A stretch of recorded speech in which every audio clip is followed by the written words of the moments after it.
him and others, but you have people that are born in the country that become radicalized. There's something going on, and we have to find out who these people are. They're already in the country. You know, forget it. Number one, we have to stop. No more Syrians coming in. We don't know who they are. We don't have paperwork. We don't have anything. And, you know, as far as passports are concerned, as you know, ISIS took over our passport machines. They make passports now better than we do. So we can't even do that anymore. You know, somebody would say they don't have a passport. But we have to hit very hard. We have to hit very strong. And we have thousands of people in our country. We have to find out who they are and fast. Well, what about, is this the failure of the FBI? I know they do great work, but the FBI was notified that he had a link to a guy who was a suicide bomber in Vero Beach, and he had gone overseas to the Middle East. He had been trained. He came back here to recruit individuals for ISIS, and one of those individuals that he tried to recruit went to the FBI. So the FBI investigated this shooter several times, and he still got away with it. He was on lists. The FBI had him red flagged, and he still got his hands on these guns. He went in and you know, he wants security. Right. Well, I'm a big fan of the FBI, but certainly this does not make them look good. And they had him under surveillance a couple of times, and it didn't work out. It's not easy, okay? It's not easy.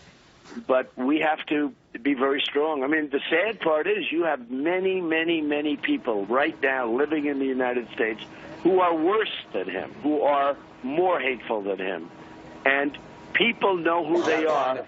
Mostly it's Muslim people, but they know who they are. They have to turn them in. So, Donald Trump, just one thing, right over my shoulders to the right, if you can see all the way down, we're blocked by a few poles. They're beginning to gather in a huddle, and they're going to shortly be walking over to my immediate left, come behind me, and over to these microphones. But, Donald Trump, you're getting some backlash over one tweet that you put out. You said, appreciate the congratulations for being right on radical Islamic terrorism. I don't want congrats. I want toughness and vigilance. We must be smart. People are critical of that because you're congratulating yourself. Do you want to expound on that? No. I'm getting thousands of letters and tweets that I was right about the whole situation. I mean, I've been right about a lot of things, frankly.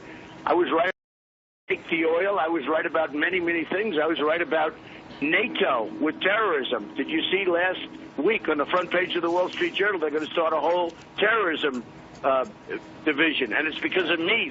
NATO was obsolete. It's exactly what I said. I've been right about a lot of things. I don't want congratulations. I said, what am I doing? I don't want congratulations.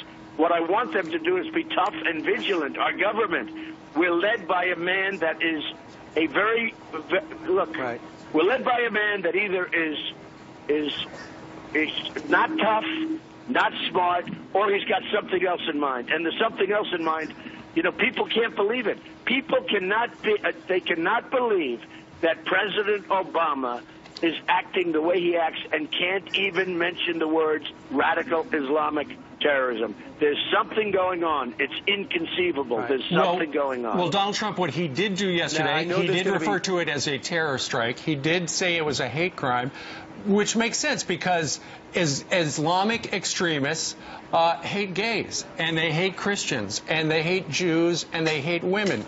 So, you know, this is the first time we've seen something like this where they have so specifically targeted one particular demographic. Well, I don't think it's the first time. I mean, they're looking at It's the first time they've hit a gay club in the United States. Yeah, what he's done to the LGBT. I mean, what he's done to the whole gay community is so shocking. Now, at least that community is going to come out. They have to be so strong and coming out and so vigilant. And what's going to happen with that community is I think you're going to at least have now some political pressure on our politicians to do the right thing. Because that's a very large and very respected community. And it's a very large, very respected community. And I think you're going to see tremendous pressure now on these weak politicians that don't know what they're doing, like our president. The man has no clue. He doesn't know what he's doing, and Hillary Clinton is going to be worse than him. She wants to increase people coming into our country from the areas I'm talking about by 500%. Brian? Well, Donald Trump, a couple of things. Thanks, Steve. Donald Trump, a couple of things. If you're a member of ISIS or the al-Nusra and you're gay, they throw you off buildings.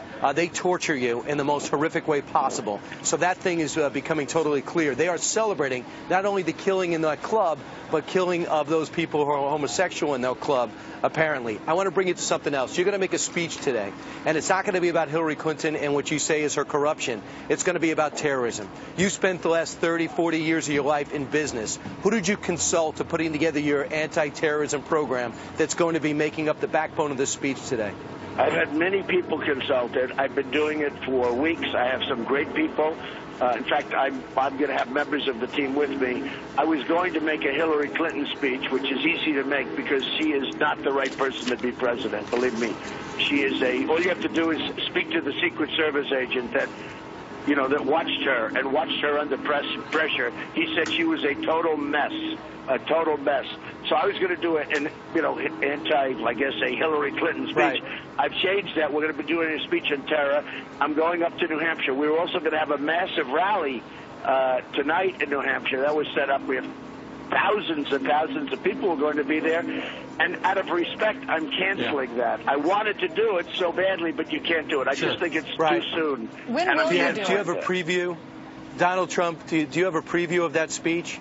Give us an idea what's going to be in there. Are you calling for more spending for the FBI, more on counter-terror? Are you looking to bolster up special ops or a sense of can you give us a preview of what you're going to be saying? Yeah, I'm calling for strength.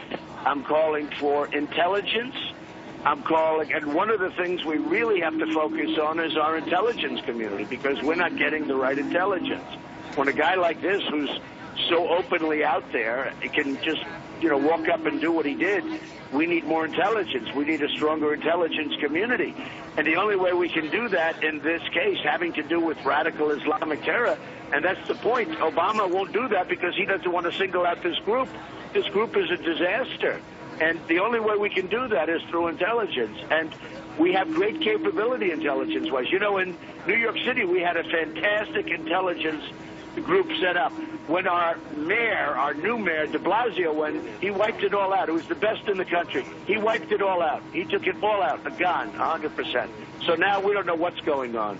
That's just one example. We need very strong surveillance. We need very strong intelligence, and that's just a part of what at the local level. All right. Real quickly, when will you give that Hillary Clinton speech? I believe it's around 2 o'clock. It's going to be in New Hampshire. Oh, so that'll be the speech today, not the Hillary Clinton speech. Excuse me, you said the Hillary Clinton speech. Yes. That'll be sometime probably next week. I just didn't think it was appropriate to do it. Look, she's a disaster. What do I have to do? I don't even have to speak about her. She's a total disaster. She wants more people to come in now. She wants more people from Syria to come in by 500%. And again, we have no idea who they are, and many of them are worse than the guy from yesterday that created this horrible act. So she would not be good for our country, that I can tell you, folks. She also did not mention radical Islam. And she won't mention it because she's afraid to mention it because her boss will be angry at her, and her boss has tremendous power over her, and you know why that is, okay? All right. Donald Trump, in his first comments live on the air since the massacre in Orlando. Donald Trump, thank you very much. Okay.